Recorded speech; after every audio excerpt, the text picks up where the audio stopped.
ఆ ఇన్సిడెంట్ గురించి ఆ రోజే ప్రింట్ అయిన న్యూస్ పేపర్. ఈ కేసుని మూయించేశారు.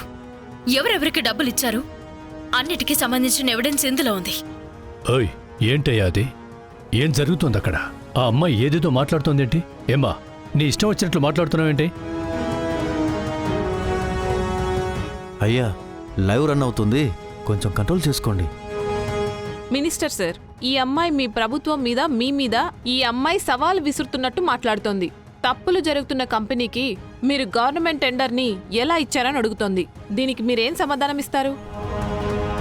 ఈరోజు ఈవినింగ్ జరగబోయే ప్రెస్ మీట్లో ఈ అమ్మాయి ముందుకు తీసుకొచ్చిన ప్రతి విషయానికి నేను సరైన సమాధానమిస్తాను. అందరికీ నమస్కారం. జై హింద్. సారీ సార్, నాకు వేరే దారి తెలియలేదు.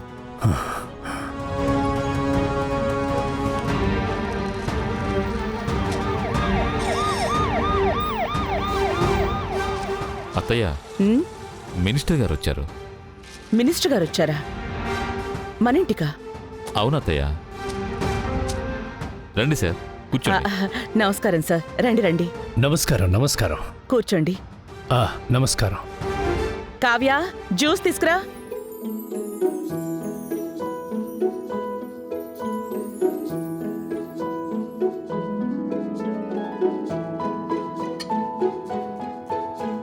మీకు కాంట్రాక్ట్ ఇవ్వలేదని నా మీద కోపం వచ్చిందా? చచ్చా, మీ రూల్స్ని మీరు ఫాలో అయ్యారు. నేను దానికి కోపడవలసిన అవసరం ఏముంది? లేదు ఝాన్సీదేవి, ఒక చిన్న ఇబ్బంది జరిగింది. మీ సైడ్ నుంచి కొంచెం లేట్గా రావడం వల్ల ఆ తర్వాత అమౌంట్ కోట్ చేసిన కాళోజీనాథ్కి ఇచ్చేయాల్సి వచ్చింది. తెలుసు. ఇప్పుడు న్యూస్ చూసే ఉంటారు. ఇప్పటికీ ఆ కాంట్రాక్ట్ కాళోజీనాథ్కి అంటగడితే అది నాకు మాత్రమే కాదు, గవర్నమెంట్కే చెడ్డ పేరు తెచ్చిపెడుతుంది. అందుకని ఈ కాంట్రాక్ట్ని మీ కంపెనీకే ఇచ్చేస్తాం. అగ్రిమెంట్లో సైన్ చేయండమ్మా.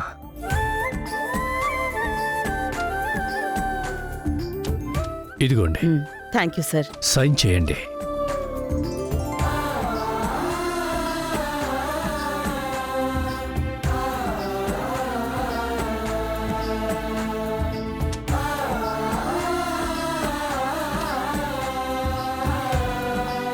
Thank you sir. ఈ అమ్మాయి మీ మనవరాల్లాంటిదని చెప్పారు కదా? అవును. చాలా సామర్థ్యం ఉన్న అమ్మాయి. చిన్న వయసులో మిమ్మల్ని చూస్తున్నట్టే ఉంది. ఎంత క్లారిటీ ఉంది, ఎంత పట్టుదల!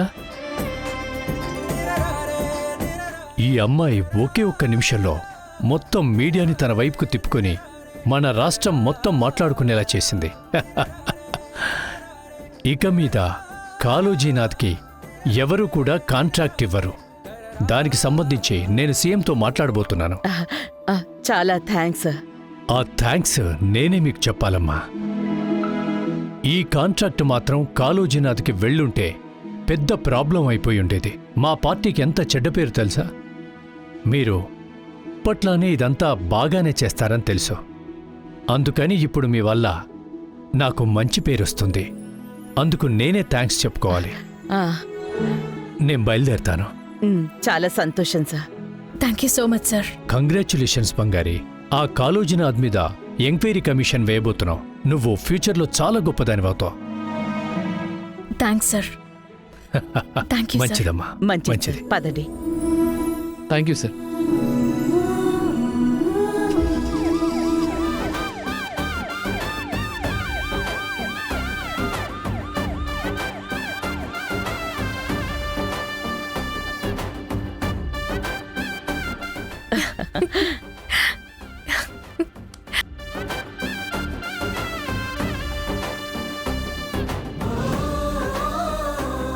చాలా సంతోషంగా ఉంది బంగారి. నా పేరు నిలబెట్టావు.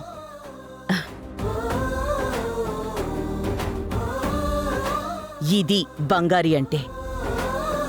నేను ఒకళ్ళని నా కంపెనీలో ఎంప్లాయీగా సెలెక్ట్ చేశానంటే దానికి టాలెంట్ మాత్రమే కారణం అయి ఉంటుంది. అది ఉన్నప్పుడు నాతో బిజినెస్లో ట్రావెల్ అవ్వగలరు. బంగారికి టాలెంట్ ఉంది, ధైర్యం ఉంది, అన్నింటికీ మించి బాధ్యత తెలిసింది. అది ఇంకోసారి నిరూపించుకుంది. బంగారి ఉన్నంత వరకు నా కంపెనీని ఎవ్వరూ ఏమీ చెయ్యలేరు.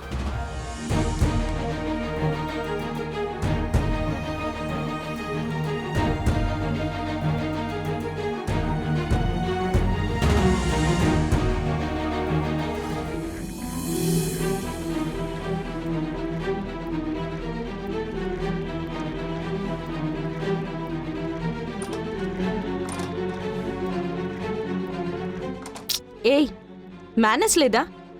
డోర్ కొట్టి రావాలని తెలీదా? రవి సార్, మీతో నేను కొంచెం విడిగా మాట్లాడాలి. రవితో నీకేంటి సెపరేట్గా డిస్కషన్? పర్మిషన్ లేకుండా రూమ్లోకి రావడమే తప్పు. వచ్చింది కాక బిల్డప్ ఇస్తున్నావా? బయటికి పో. పొమ్మని చెప్తున్నానా? ఏయ్, ఏయ్, రవి, ఏయ్. నేను మాట్లాడేంత వరకు లోపలికొచ్చావే అనుకో, అయిపోతావు చెప్తున్నాను. ఏయ్, ఏయ్, తలుపులు తెరువు. ఏయ్, అసలు నీ సమస్య ఏంటి? మీకు నేను నచ్చను, నాకు ఆ విషయం తెలుసు. దానికి మీరు నా మీద పగ తీర్చుకోండి. నా మీద ఉన్న కోపాన్ని ఈ కంపెనీ మీద, ఝాన్సీ అమ్మ మీద చూపిస్తున్నారు. నా మీద ఉన్న కోపంతో ఝాన్సీ అమ్మని ఇబ్బంది పెడుతున్నారు. అసలు మీకు బుర్రుందా? ఏయ్, నీ ఇష్టం వచ్చినట్టు మాట్లాడదు. అవును, ఒక చెట్టెక్కి కొమ్మ మీద కూర్చుని ఆ కొమ్మనే నరికేవాడికి బుర్రుంది అనుకుంటామా? వాడ్లాగే మీరు ఒక మూర్ఖుడంతే. ఏయ్, మైండ్ యువర్ వర్డ్స్. అన్నీ తెలుసుకునే మాట్లాడుతున్నాను. ఈ కంపెనీలో నాకు మాత్రమే బాధ్యతనివ్వలేదు, మీకు అప్పగించినవి ఉన్నాయి. టెక్నికల్ని చూస్తే నాకంటే మీకే ఎక్కువ బాధ్యత ఉండాలి. అందులో ఒక్కటైనా మీరు నెరవేర్చారా? మీ నాన్న ఝాన్సీ అమ్మ ఈ కంపెనీని ఎంత కష్టపడి నిలబెట్టారో తెలుసా?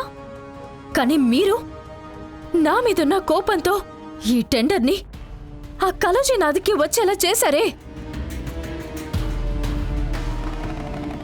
ఏంటి చూస్తున్నారు? నన్ను టెండర్కి పోనివ్వకుండా డైవర్ట్ చేసి ఫ్యాక్టరీకి వెళ్ళేలా చేసింది మీరే కదా? అది ఏ ఆధారం ఉందని మాత్రం అడగండి. ఆధారాలు ముందు పెట్టానంటే మీరు తట్టుకోలేరు. ఈ టెండర్ మీ నాన్న కన్న కల. దీనికోసం ఆయన ఎంతగా తప్పించారో తెలుసా? ఎంత కష్టపడ్డారో మీకు తెలుసా? దీని వెనుక ఎంతమంది చిన్నపిల్లలు, ఎంతమంది ఆడపిల్లల జీవితం ఆధారపడిందో తెలుసా? మీకు తెలీదు. తెలుసుంటే ఇంత పెద్ద తప్పు చేసేవారే కాదు. ఒక పని చేయడానికి ముందు కొంచెమైనా ఆలోచించాలి. కోపంలో తీసుకునే నిర్ణయం ఎప్పుడూ తప్పు అవుతుందని అంటారు సార్. దానికి మీరే పెద్ద ఉదాహరణ.